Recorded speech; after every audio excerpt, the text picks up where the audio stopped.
Good evening. I wish to begin by acknowledging the Wurundjeri people of the Kulin Nation, the traditional custodians of the land on which we are gathered today. We pay our respects to their elders and ancestors for allowing us to have this gathering on their land. And now, the Acknowledgement of Country video produced by the team at Deakin University.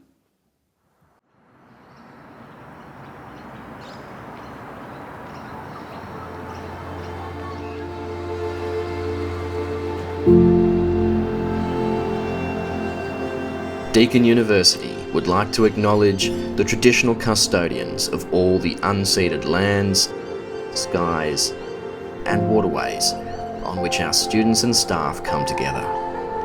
As we learn, teach, innovate, and research through virtually and physically constructed places across time, we pay our deep respect to the elders and ancestors who have cared for the country that you join us from.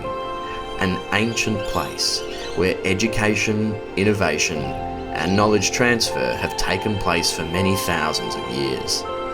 At Deakin, we aim to nurture and continue this important legacy whilst encouraging our communities to walk softly on country in the spirit of sustainability. In particular, we give gratitude to the elders and ancestors of Wadawurrung country, Wurundjeri country, and Eastern Maar country and beyond, where our physical campuses are located.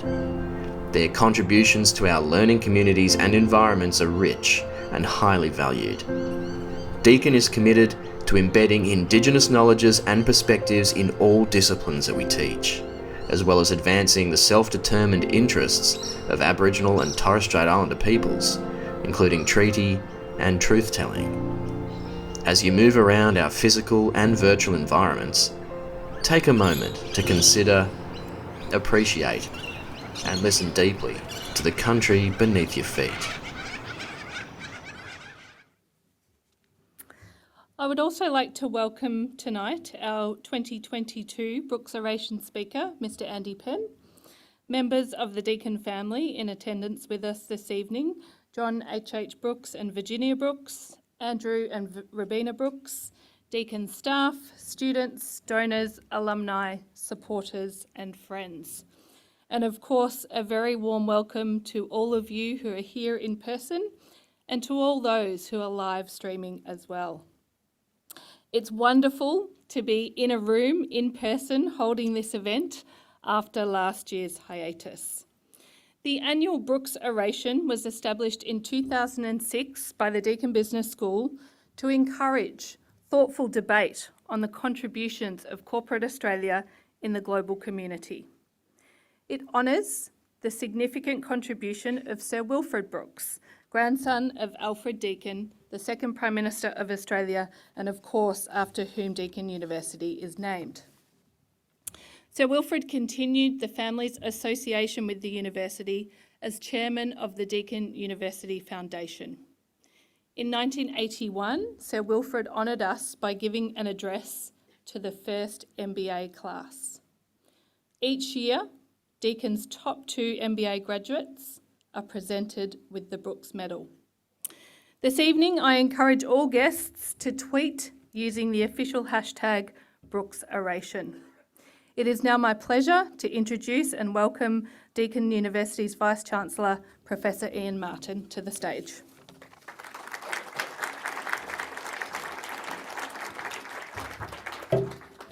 Thank you so much, Amanda, and welcome, Andy and colleagues.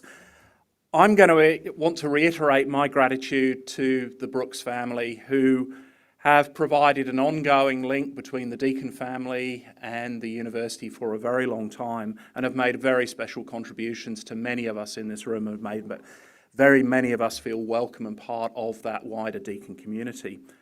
I want to particularly acknowledge Roger Brookes, who, as he is now passed, is not here this evening, and this is the first physical Brookes Oration since Roger's death, and I do want to thank Roger because he was a dear friend of the community. He was incredibly welcoming to me as a new Vice-Chancellor, and he made such significant contributions, not just to our university, but to Australian society in business through his philanthropic activities. And this event tonight certainly reflects Roger's ongoing and lifelong passion for the betterment of society and its institutions. Tonight, I also want to acknowledge that alongside many other gifts that Roger has made to Deakin University, as part of his will, he's given us a gift of $120,000 to make sure that we can support the Brookes Oration in perpetuity. Again, a mark of his generosity to this organisation. So thank you, Roger. He will be here in spirit, and his legacy lives on through that special gift. As Amanda said, the Brookes Oration is a much anticipated event in the university calendar, even more so this year, given we've had to have a little gap for reasons that are obvious. Our recent Brookes orators have included Lieutenant General David Lindsay Morrison, Ita Buttrose, Anna Bligh, Annabel Crabb, and in 2020 we heard from John Denton, the Secretary General of the ICC. This year, we're absolutely privileged to hear from Andy Penn, CEO of Telstra. There is a strong Telstra-Deakin connection here tonight, and I think sort of Telstra mafia is probably a little bit unkind, but I do want to acknowledge that there are many people in the room with links to Telstra. But also, I want to formally acknowledge Adam Etherington, ex-Telstra, now Senior Principal Analyst at Omdia, as one of our Brookes scholars and a Deakin alum. He's flown down specifically from Sydney tonight to be with us. So Adam, thank you very much and welcome to this evening. Andy is our 2022 Brookes orator. He's had an extensive career spanning more than 4 decades across 3 industries: telecommunications, financial services and shipping. And those 4 decades have spanned the most incredible change in the way we communicate, the way we get on with each other in the world, underpinned by the subject of Andy's oration tonight, digital technologies. We know him as the face of Telstra, but prior to that, he spent 23 years with the AXA Group, one of the world's largest insurance and investment groups. At AXA, he was instrumental in building one of the most successful Asian businesses by an Australian company that was sold to its parent in 2011 for more than $10 billion. Not many people have that on their CVs. Andy's interests and passions range far and wide. He's a member of the Council of the Trustees of the National Gallery of Victoria. He's chairman of the Australian Government's Cyber Industry Advisory Panel, created to guide the development of Australia's cyber security strategy, again, critical to all of us. On behalf of Telstra, he's patron of the National Aboriginal and Torres Strait Islander Arts Awards. He's a life governor of Very Special Kids and an ambassador for the Amy Gillette Foundation. And, if that's not enough, he serves on the advisory boards of both the Big Issue Home for Homes and JDRF. As many of us know, after 7 years at the helm of one of Australia's iconic companies, he's stepping down from Telstra in September. During his time at Telstra, he's led a very ambitious change program that has transformed Telstra to better compete in a world where technology is changing at a rate that none of us could have ever anticipated even a few years ago. No doubt he'll touch on a few of those ideas later on tonight. He has vast experience thinking about the implications of 5G, the threats and cost of cybersecurity, but I think perhaps more importantly, the opportunities that digital technology has afforded us all and the ways in which it's made our lives more challenging, but almost certainly far better and richer than we could have ever imagined even 2 decades ago. Andy's topic for the 2022 Brookes Oration is the Decisive Digital Decade. I know all of us in the room are going to be listening very carefully tonight, Andy. Thank you and welcome, and we look forward to you delivering the 2022 Brookes Oration. Mr. Andy Penn.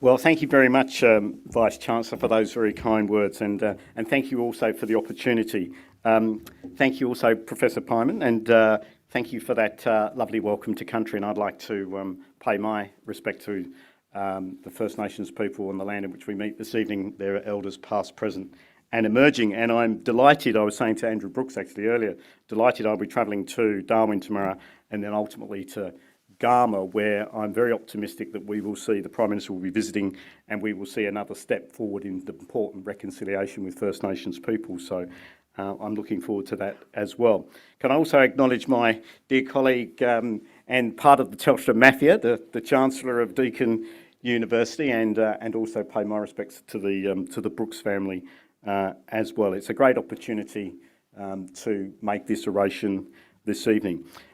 It's an honour for me personally, but also, as you heard from the Vice-Chancellor, the timing's also quite poignant for me, as I will step down from my current position as the CEO of Telstra on the 1st of September after 7.5 years in the role. And while I expect to continue to contribute to those things about which I am passionate, including what I will be talking about this evening, it does also mark the end of my 45-year full-time executive career. And I would also like to thank my dear wife, Callie, who's come to support me this evening, for her tolerance in supporting me through that career, as many of us will appreciate the role that our partners play. The former Prime Minister, of course, Alfred Deakin, his son Sir Wilfred Brookes, Roger Brookes, the Brookes family, have made a profound contribution to Australia and through the Deakin University to the role of corporate Australia in the global community. So through this year's Brookes Oration and in recognition of our recently announced Brookes Scholars, and congratulations Adam, I approach this honour with the question to myself about what to share at the end of my executive career. What have I learned that will be useful to the contribution of corporate Australia in the global community, which of course was Roger Brookes' vision for this oration. And whilst there are many experiences on which I could reflect, the thing that has had the most profound impact on me and where I believe Australia has a significant contribution to make, and more than that, a responsibility, is in the role of technology in our future, particularly over the next decade. When I did computer studies many years ago, the first thing I learned about was punched card and paper tape. At that time, they were the predominant methods of data entry into some of the world's first computers that were being used in business. In the space of just one career, my career, we have come from that to the transformational role that technology has in our lives and businesses today. In the time spanned by the balance of the careers of our new Brookes Scholars, we will in fact see even more profound change and advances and potentially reach the point of singularity. Singularity is generally used to refer to the point at which computers' abilities exceed those of the human brain, and therefore, theoretically at least, the point at which they potentially become uncontrollable. Now, there are various forecasts of when this point will be reached, but Ray Kurzweil, the futurist, who probably sits in the middle of that range of forecasts, predicts 2045. Therefore, whatever else is going to happen in the time spanned by your career, Adam, and congratulations for the award, technology is for sure going to be at the forefront. Now, technology is obviously a very broad topic, and there are many aspects and different technologies that we could spend a lot of time contemplating this evening. And I am certainly going to touch on some of the interesting and exciting developments in my remarks. However, the angle I want to take on this is not actually related to any one specific technology. The angle I want to take is more holistic. Technology as a platform, if you like. Because one of the things I have learned, and I think that we're all aware of, is the growing interdependence between the technologies that we rely on and use today. Just think about the number of things that has been replaced by a smartphone as an example. A quick list would include a street directory, books and magazines, newspapers and encyclopedias, a stereo, camera, a small screen TV, a torch, and for of course more and more people, the phone at home. We do our banking on our phones, we shop on our phones, we watch the news on our phones, and we connect with our family and friends on our phones. Australia has one of the highest rates of smartphone penetration globally at almost 80%, including, amazingly, more than 1/3 of all children between the age of 6 and 13. On average, Australians spend 2.5 hours a day on their smartphones and touch them more than 2,000 times. Can we really imagine a world without them? However, as convenient as this is, there are many dynamics at play that potentially challenge the resilience and integrity of technology. I think it is true to say that it's exactly the time when technology has become most critical in our business and in our personal lives. It is exactly the same time that it's potentially become the most fragile. Candidly, I think many people take for granted that it will just work when we need it. In fact, most people probably have no conception of how the various different technologies come together to enable all the things that we're doing today on those smartphones. I was explaining to somebody recently, for example, that if you're browsing a website that happens to be located and hosted overseas, how the telecommunications aspect of connecting you to the relevant server works, the extent of the connections, and how the data packets traverse them. Radio waves, mobile towers, optical fibre, submarine cables, and satellites are all involved. He said, wow, and I thought it just somehow all happened in the air. And by the way, this was actually quite a senior policymaker in government. Well, I can tell you that it doesn't just somehow happen all in the air, and that the technology that we use is dependent on a very complex and extensive combination of infrastructure, electronics, and software. And this is the topic I will focus my Brookes Oration on this evening. And in so doing, I invite our Brookes scholars and all of us to contemplate the incredible opportunities which the Vice-Chancellor highlighted, presented by technology, but also the increasing challenge of its resilience, because this is the dichotomy, the criticality of technology, but also its fragility. This is already one of the most profound challenges that we face today, and it will certainly be so over the next decade. It will also severely test every political, community, and business leader, including each of us here this evening. I want to start out, though, by saying I am an optimist. In fact, I often call myself a technology optimist, because if we can get this right, it opens up huge opportunities for the future and for our children and for our grandchildren. And it's a challenge where I believe Australia, and in particular corporate Australia, which is the challenge from Roger, can play a leading role. Now, there are four major trends that are conflating today to give rise to the unique situation that we are in. They each have a light and a dark side. They each offer great opportunities, but they also potentially present real threats. Our job is to navigate them so the former outweighs the latter and the good guys come out on top. So I'm going to speak in detail about each of them in a moment, but in summary, firstly, the rate of digital adoption. Our use of technology and its ubiquity in our lives was already very significant by the end of the last decade. The implications of COVID, however, in the last couple of years have dramatically accelerated this trend. Some say by more than 10 years within the space of just 2. Secondly, as impressive as the progression of technology has been to date, the reality is most of the advancements that we have seen have been in what I would describe as process administration and intelligence. Our business has become more effective and efficient, particularly in service industries, and of course some have been disrupted. But the physical world today remains largely analogue. What I mean by that is most man-made physical things, buildings and machines, for example, are not yet fully digitally enabled. Thirdly, as we have moved our businesses and our personal lives online, others, and unfortunately that includes malicious actors, have done the same with theirs. There is a whole new world out there of cyber criminals, cyber terrorists, cyber activists, to the point where today the level of malicious activity, including state-sponsored activity, has reached alarming levels. And finally, geopolitics and global economics are now playing a role in the supply chain of the critical technologies on which our technological future depends. Many of our critical technologies rely on common key components. Virtually all telecommunication networks, for example, globally rely on access to 5G radio technologies, and all compute today relies on access to semiconductors. As an example, the supply of both of these has become increasingly concentrated and politically influenced, and Australia is completely dependent on other nations for them. The former government of Australia had an aspiration for Australia to be a world-leading digital economy by 2030, and I have no doubt that the new government has similar aspirations. But the role of technology has significance beyond just the economy. Our prosperity, our national security, our health and our well-being, indeed the whole of the way of life, will depend on how well we navigate these challenges. So let me explore them in more detail.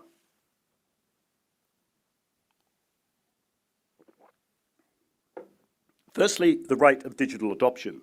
The combined market capitalisation of 5 of the largest companies, technology companies in the world, Apple, Amazon, Google and Microsoft was $5 trillion at the end of 2019.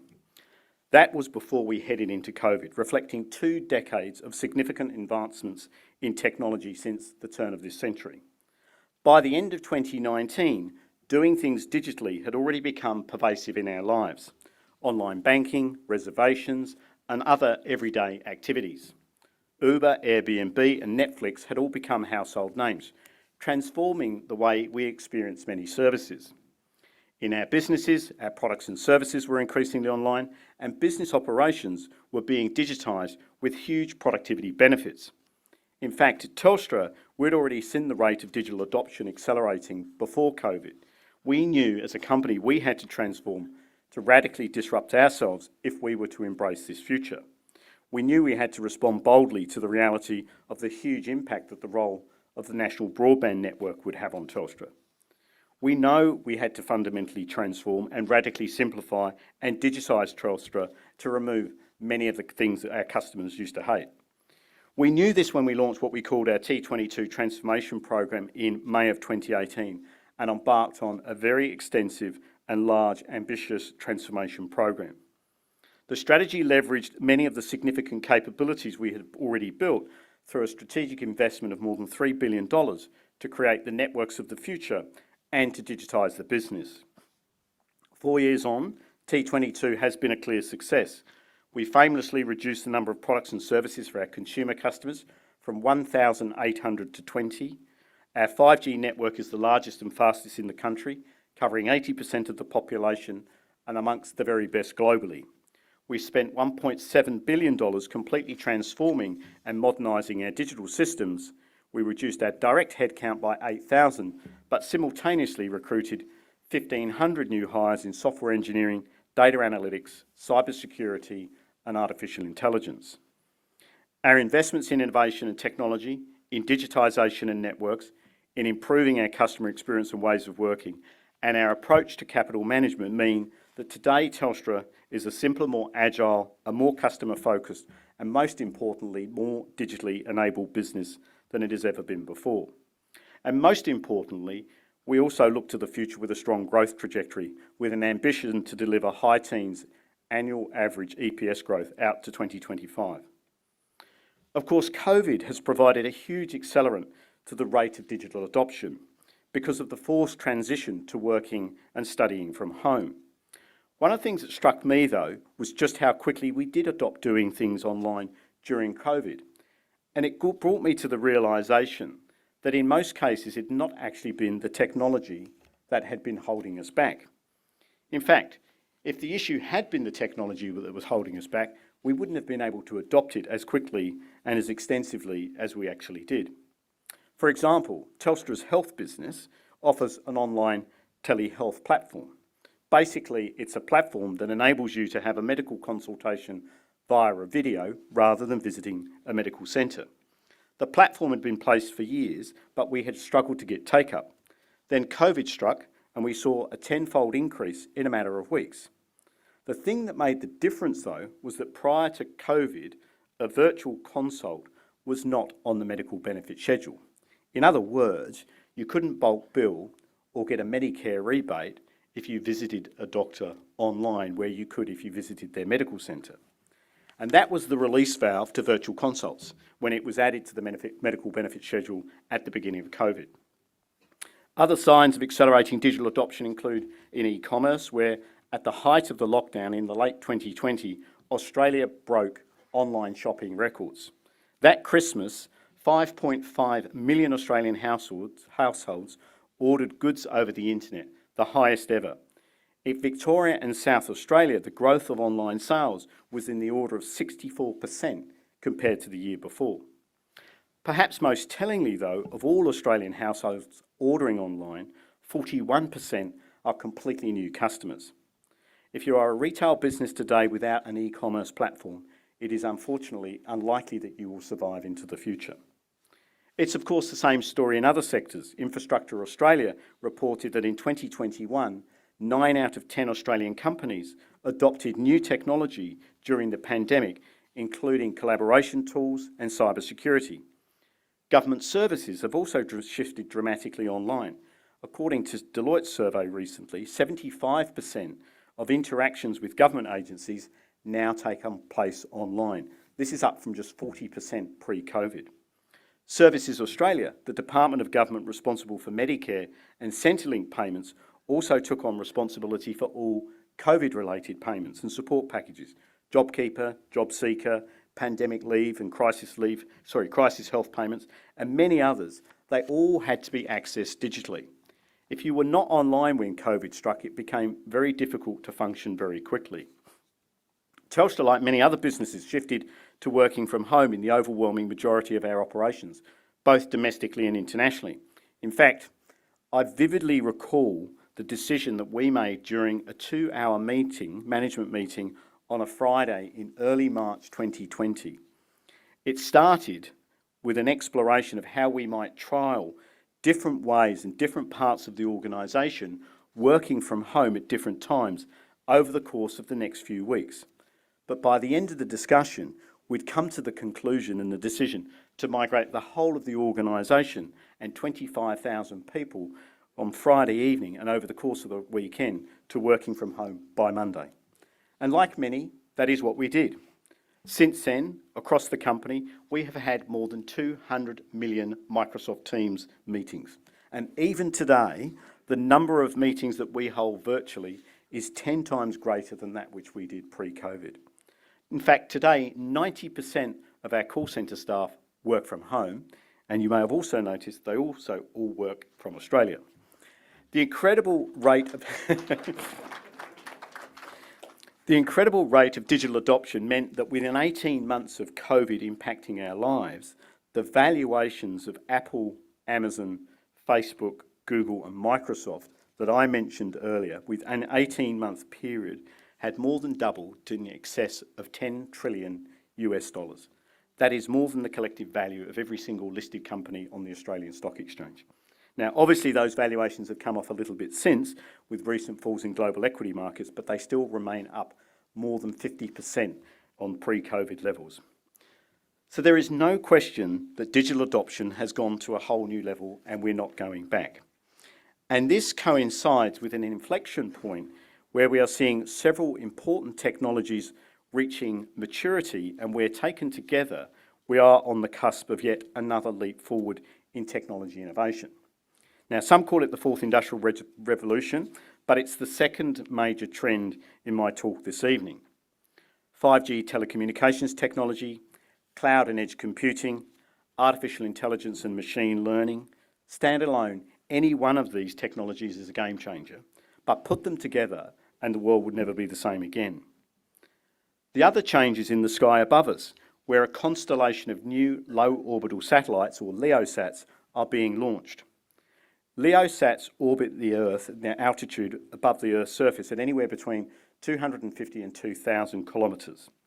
That compares to traditional geostationary satellites, or geosats, which orbit at around 35,000 kilometres.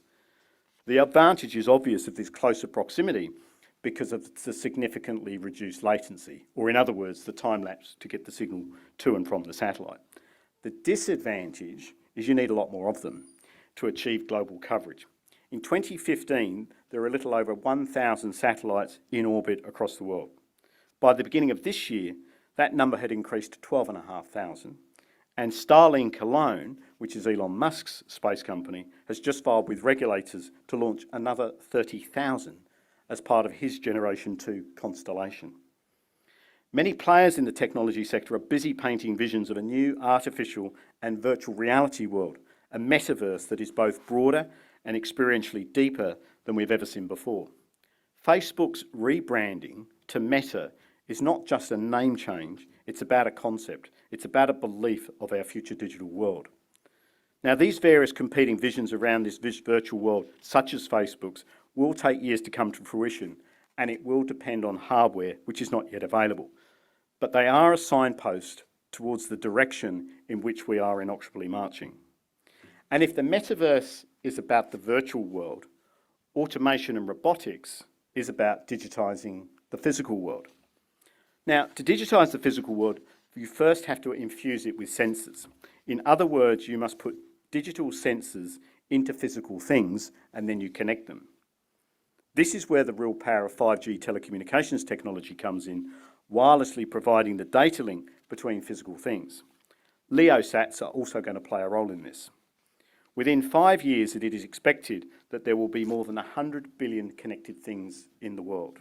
Cars, buildings, machines, meters, lampposts, even the wheelie bin outside the front of your house. Everything that can be connected will be connected.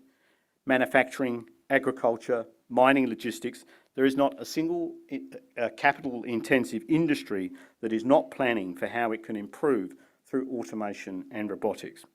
In short, the long-promised but slow-to-arrive world of the Internet of Things is here at last and at scale.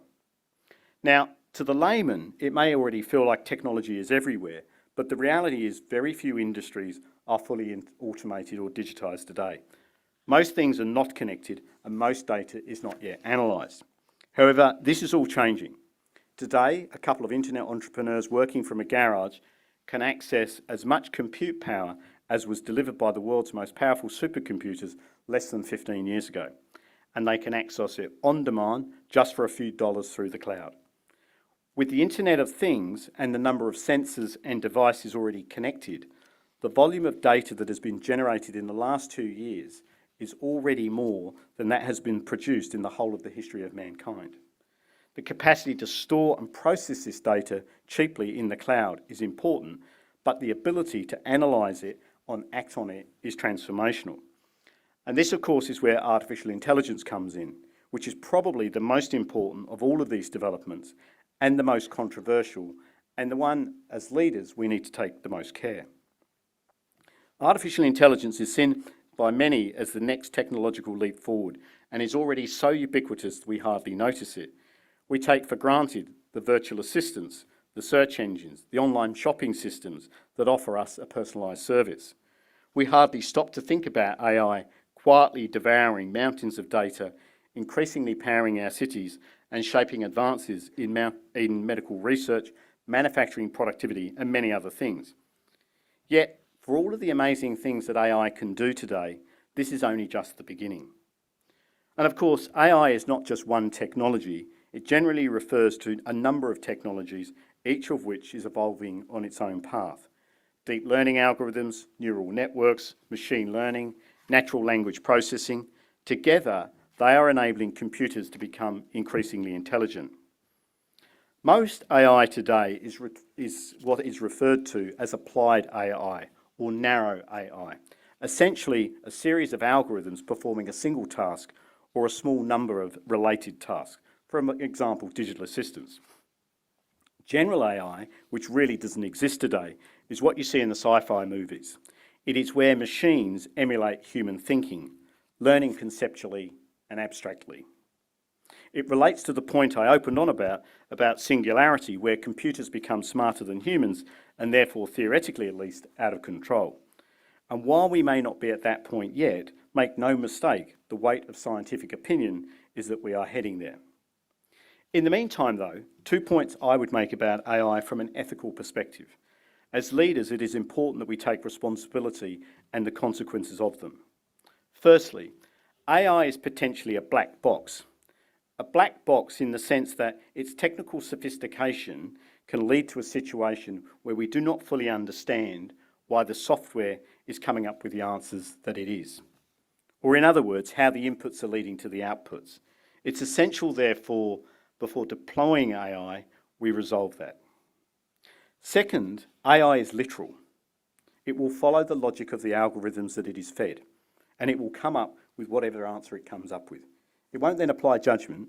It won't then ask if the results it produces were those that were intended, are reasonable or ethical. The challenge, of course, is exacerbated where there is bias inherent in the first place in the algorithm, even a tiny unconscious bias, because the AI will exaggerate, accentuate and perpetuate it. The classic example of this is in recruiting, where AI predicated on recruitment history might typically have a bias towards white middle-aged men for executive positions because they are the ones that might have the supposedly right experience on their CVs, which the AI is programmed to look for. The implications, of course, therefore, for diversity, inclusion and the loss of talent are obvious. These challenges underscore why it's so important to build AI on a strong foundation of ethical principles and strong governance structures. These are the things that will ultimately shape not only what computers can do, but what they should do. As Mark Andreessen, Silicon Valley venture capitalist and co-founder of Netscape, said more than a decade ago, software is eating the world.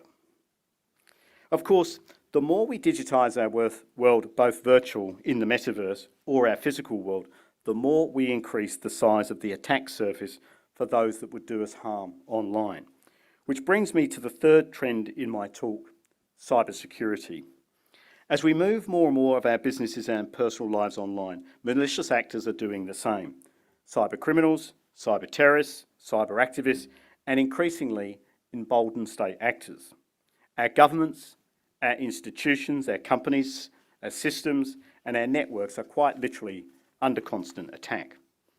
Most Australians, of course, have received illegitimate emails and scam text messages about deliveries which carry malicious link that when you download it, will download malware if you click it. Or we receive very convincing phone calls from someone trying to help us with some form of problem, but which is really going on as a scam. All this malicious activity is ultimately enabling cyber criminals to steal banking, contact and personal information. At Telstra, we see this firsthand and the increasing level of malicious activity through the lens of our telecommunications network. Think of our telecommunications network as a toll road and we're the operator. There is an increasing number of cars on the road where those inside are up to some form of nefarious activity. We can't necessarily see everything that's going on inside, and privacy rules prevent us from searching every vehicle, but we can spot some clues, and that is what we do. We have very sophisticated systems that look for clues in the traffic on the network, telltale signs that it might be malicious. Then we investigate it, confirm if it is, and if it is, we block it at its source. Last year, we blocked 1 billion emails and 200 million scam calls. In the last 3 months alone, we've blocked 185 million scam text messages. That's 1,500 malicious text messages a minute. But even then, we cannot get a guarantee to get everything, and therefore we must also be on our guard. The threat landscape is continuing to evolve and worsen, and we face a complex and layered cybercrime environment that targets our networks and our customers, often with ransomware attacks. These involve malicious software being introduced into a victim's system environment, which encrypts target files, rendering them unusable unless and until the ransom is paid. Indeed, in fact, unless that business has a current offline backup, which can be restored quickly, and frankly many don't, the business operations are seriously compromised, and worse, the business may not be able to trade at all. It's estimated that 80% of Australian businesses experienced ransomware attacks in 2021. Globally in 2020, more than $18 billion was made in ransomware payments to malicious actors. The largest single known ransomware payment made to date was $40 million. And even where ransom payments have been made, it's estimated that only about 1/3 of exfiltrated data has ever been recovered. It's estimated that cybercrime cost the global economy $6 trillion in 2021, and that ransomware will cost organisations globally more than $265 billion a year by 2031.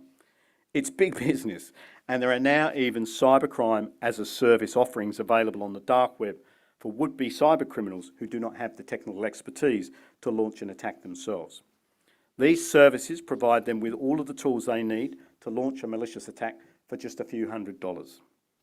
Ransomware gangs are also using a double extortion technique where they will copy the data first as it's exfiltrated or stolen before it's encrypted, so that even if the victim can actually restore their systems from a backup, they face the double jeopardy of the crucial and sensitive data being released onto the dark web if the ransom isn't paid. In May 2021, the ransomware attack on Colonial Pipeline, which carries almost half the fuel supplies to power the east coast of the United States, resulted in the company's decision to shut down the pipeline and multiple US states declaring a state of emergency. In July 2021, ransomware actors targeted a vulnerability in software used by Kaseya, which is an IT solutions developer for managed service providers and enterprise customers. Many companies globally were affected, and one notable example was the Swedish supermarket chain Co-op, which closed the whole of its 800-store network across Sweden for more than a week. In May 2022, cybercriminals caused major disruptions to the IT systems belonging to Costa Rican government agencies, threatening to overthrow Costa Rica's government if a ransom wasn't paid. The President declared a state of emergency. In June 2022, another cyber criminals attacked the Costa Rican public health services systems, causing the affected organisations to shut down their computers to prevent the spread of malware. Protecting businesses, our countries, our customers, our families and ourselves depend on cyber defences that are strong and adaptive. And it's not just cyber criminals. State actors are involved too. Even before the current war in the Ukraine, going back to 2015, a part of the Ukraine power grid was taken down in a very sophisticated cyber attack, which left almost 250,000 residents in the dark. Now, while no official attribution was ever made in that case, many believe the attack was state-sponsored. I chair the Australian Government's the Federal Government's Industry Advisory Committee on National Cybersecurity and assisted in the development of the cybersecurity strategy. It's delivering a number of initiatives as part of an extensive program to lift our cyber defences and capabilities. These include establishing minimum cyber security standards and information sharing platforms for critical infrastructure, increasing support to the Australian Federal Police to counter cybercrime, boosting cyber resilience and awareness campaigns targeted at the Australian public, providing expanded resource, advice and guidance materials to small and medium businesses, and hardening government's own IT systems. Since we launched the strategy, the government has also subsequently announced a $9.9 billion investment in the Australian Signals Directorate operational cyber capabilities. It's called Resilience, Effects, Defence, Space, Intelligence, Cyber and Enablers, or the acronym is the Red Spice program, and it will double our defensive and triple our offensive cybersecurity capabilities as a country. In addition to these projects conducted under the umbrella of the strategy, important and complementary work is also underway to build cyber skills, international engagement and technical capability across government. I've often said that cybersecurity is a team sport. All of us need to do our best to protect ourselves and our customers from cyber threats. When industry and government work together, we can pool our resources and knowledge to make Australians harder to target for malicious actors.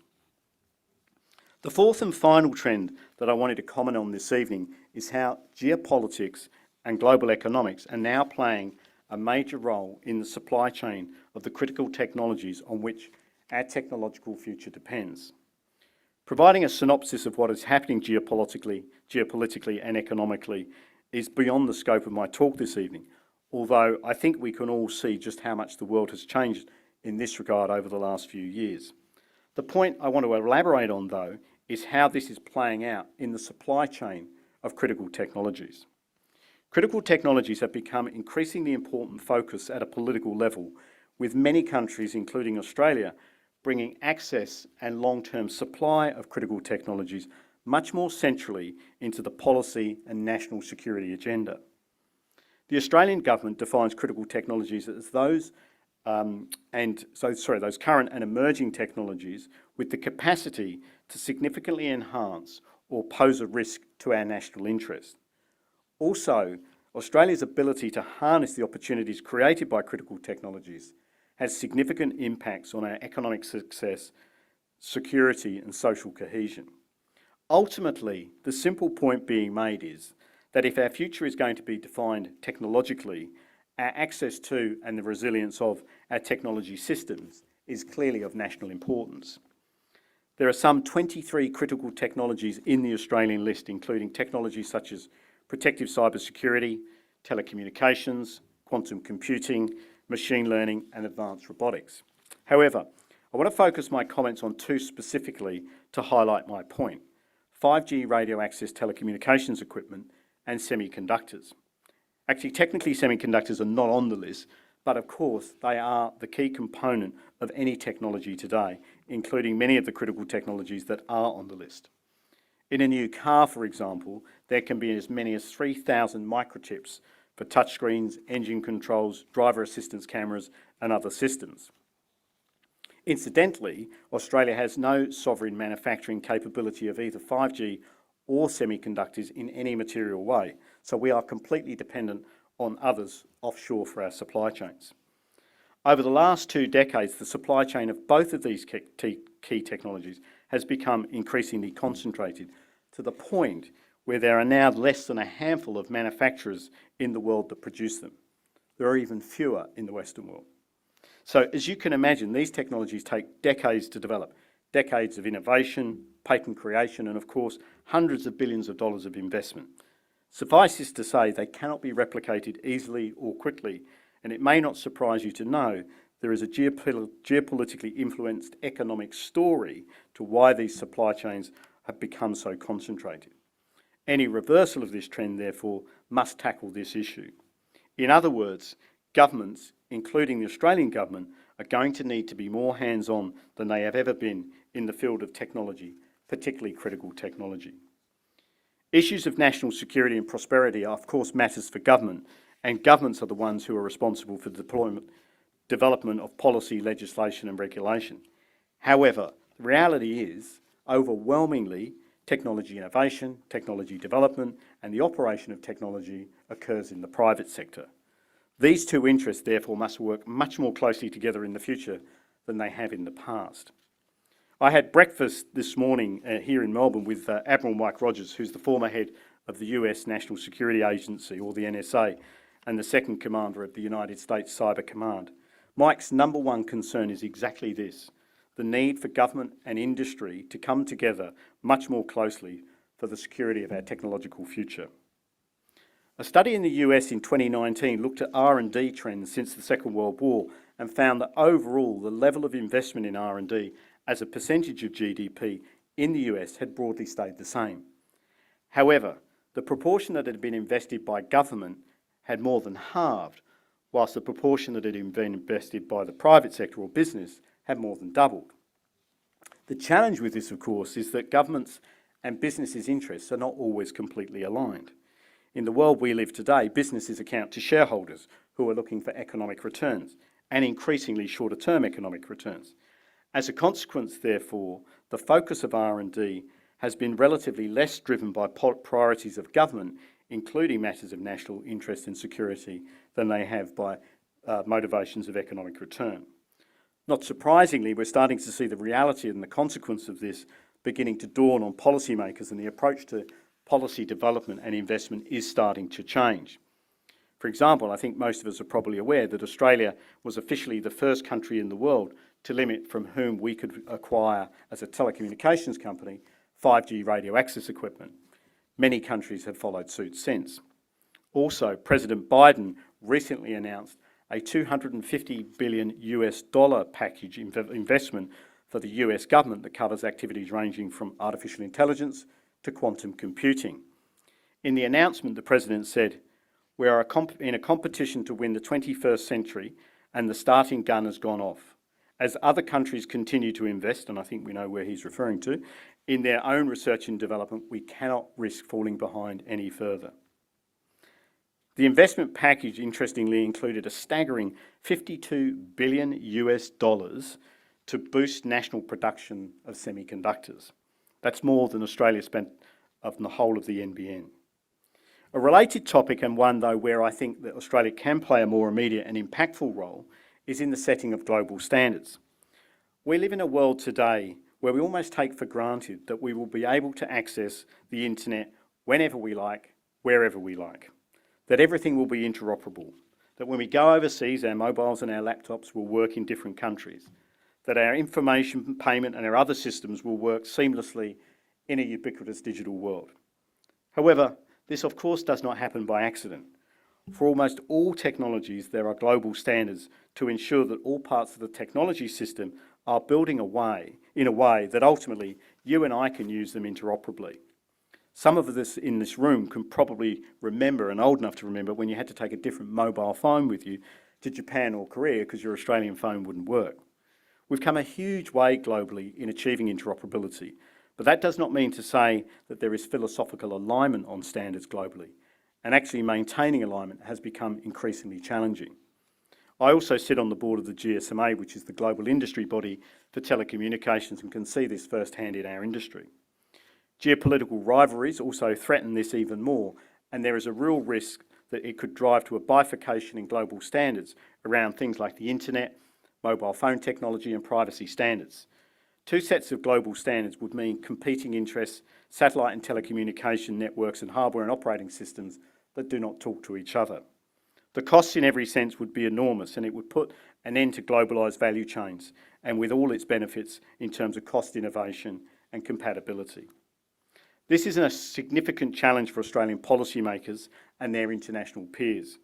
It will require skillful diplomacy that is perceptive around governance and standard setting processes. It will require careful navigation of complex geopolitical, technical and economic landscapes, and it will require a reimagining of how policies are set in the technology frameworks. A lot is at stake, but we need to get it right. I wanted to finish where I started. There is no question that we have entered a period of incredible technology advancement, and that it is driving new ways of working and new opportunities for our businesses and our country. Spurred on by COVID, receptivity to technology and doing things digitally has gone to a whole new level, and the rate of digital adoption has, of necessity, grown dramatically. We are also on the cusp of another leap forward in technology innovation, as a number of new technologies are reaching a point where together they will enable a whole new world. A world of billions of people and businesses and things connected by lightning-fast 5G and by the end of this decade, 6G. A world with unprecedented processing power, storage capacity and access to unlimited knowledge. A world of multiplying possibilities in areas like artificial intelligence and the Internet of Things, the new digital metaverse, robotics, autonomous vehicles, nanotechnology, biotechnology, energy storage and quantum computing. The opportunities and the value that will be created are enormous. But the future is not guaranteed. Our cyber defences continue to be tested by persistent, resourceful and remorseless foes. Our supply chains of critical technologies continue to be challenged. The standards that enable an interconnected digital world are at risk. We may already feel like we've been buffeted by a tidal wave of technology innovation, but the question we all face as a nation, as business leaders, is are we going to surf the crest of that wave or be drowned by it? Australia must face into these issues. We cannot risk falling behind. We must be in this debate. We must be part of the solution. Now, that's not necessarily the same as saying we should build the next semiconductor foundry in Geelong, sorry, John, and it's not the same as saying that we're going to create 6G here in Australia. But what I do say to everybody in this room tonight is that this is the first and foremost a question of leadership. As leaders, we need to deeply understand these dynamics and their potential impact on the fragility of the technology upon which we rely. As leaders, we have a powerful voice in this discussion, and we must use that voice. As leaders, we must support companies that are playing a long-term role in supporting the creation of critical technologies. As leaders, we must support the parts of the startup ecosystem that are developing the technologies of the future. And as leaders, we must care deeply about what is at stake and what is being done to address it. If the purpose of the Brookes Oration is to provoke debate about the contribution of corporate Australia in the global community, I cannot think of a more important topic than our technological future and the dichotomy of the criticality of technology to it, but also its fragility. And as leaders, I cannot think of a more important time to engage in that debate than now.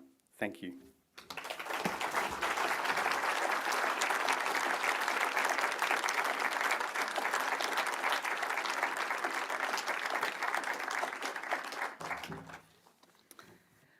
On behalf of Deakin University and the live audience in the room tonight, thank you so much, Andy, for that wonderful oration. I can't possibly summarise your brilliant oration and do it justice, but thank you for a lesson in both history and looking towards the future, what the future may look like. And I guess for me, some of the key themes that you highlighted are the importance of scalable, secure, resilient data and digital assets, the importance of regulation and policy settings, the need for public and private to work together in developing global standards, SMEs, entrepreneurship, and the importance of enabling SMEs with the benefits of digital, infrastructure investment to enable connectivity, the workforce component, development of technological skills, capabilities, and of course universities have a role to play there. But ultimately, I think linking back to the purpose of the Brookes Oration, the importance of leadership in their space, the role of big business, of universities, in taking our responsibility very seriously to make contributions to the betterment of society, particularly in the context of technological advancement. So thank you very much, Andy. I'd like to now invite Professor Iain Martin, the Vice-Chancellor, back to the stage for a final thank you. Thanks very much. Thank you once again, Amanda, but also Andy. That was a masterclass in what we need to be considering. 80 years ago, the Cambridge-based philosopher Bertrand Russell wrote, "Change is scientific, progress is ethical." And I think what you've said, for business leaders in the future, we need to have a deep and real understanding of the technology. But if that's not linked with ethical leadership, we're in for a whole heap of pain. So I think that lesson alone is worth taking away from tonight and sort of tattooing on many, many things to make sure we remember it. Can I invite you up here, Andy, just to formally say thank you. It's been an absolute pleasure and a small gift on behalf of Deakin. Thank you so much.